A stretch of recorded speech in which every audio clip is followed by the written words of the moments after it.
Se plantea la palabra antropoceno porque se está viendo que la actividad de la humanidad sobre el planeta está dejando una huella en el planeta que se puede conservar para el futuro, para el futuro tiempo geológico.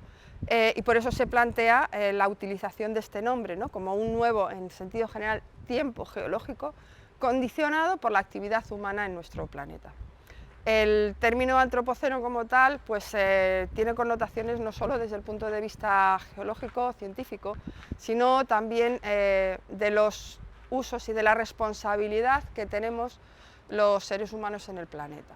Yo creo que poco a poco se está avanzando, todavía falta mucho y yo creo que nos falta también la utilización de un lenguaje común entre nosotros para poder comunicar mejor. A veces los profesionales de la ciencia, los científicos, las científicas, estamos en una especie de burbuja de cristal, ¿no? Y a veces también los comunicadores también estáis en la vuestra. Y lo que tenemos que hacer es un esfuerzo común para unir, acercarnos y entonces dar una visión más acertada de lo que está pasando a la sociedad. Yo creo que tenemos que hacer todos un esfuerzo. La comunicación tiene que estar basada en datos que sean contrastables y tiene que tener una experiencia y un conocimiento. Y luego hay que saber transmitir ese conocimiento y a partir de ese conocimiento transmitir la responsabilidad que cada persona tiene en esto que está pasando. Pero lo fundamental es que haya datos objetivos y fuentes de conocimiento que sean objetivas y que se puedan traducir al público general de alguna manera, y este es el papel entre la interrelación entre nosotros.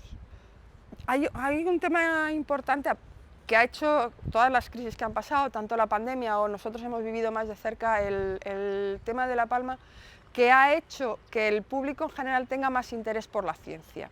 De alguna manera el público está pidiéndonos que nos interconectemos y creo que esto es lo que más se ha avanzado, ¿no?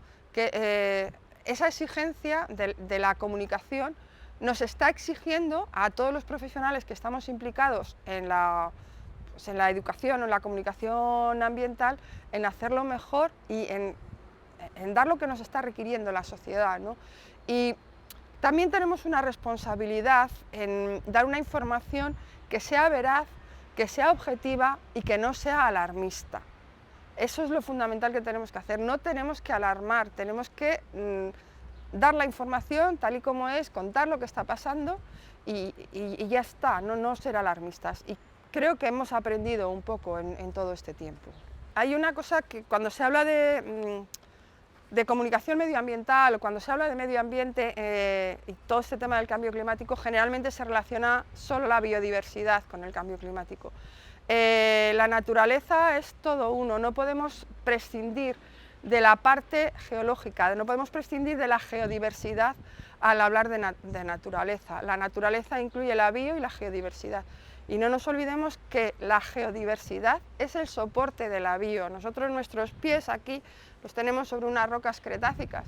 Sin esas rocas cretácicas no existiría ni esta vegetación, ni esta playa, ni nada. Entonces el soporte fundamental que tenemos es la geodiversidad. Y tenemos que hacer por conocer la geodiversidad y divulgarla y protegerla. Y bueno, yo siempre decimos que sería más conveniente utilizar el término de patrimonio natural, incluyendo todos los aspectos, los bio y los geológicos, porque nuestro planeta es geológico, es la Tierra, es gea, ¿no?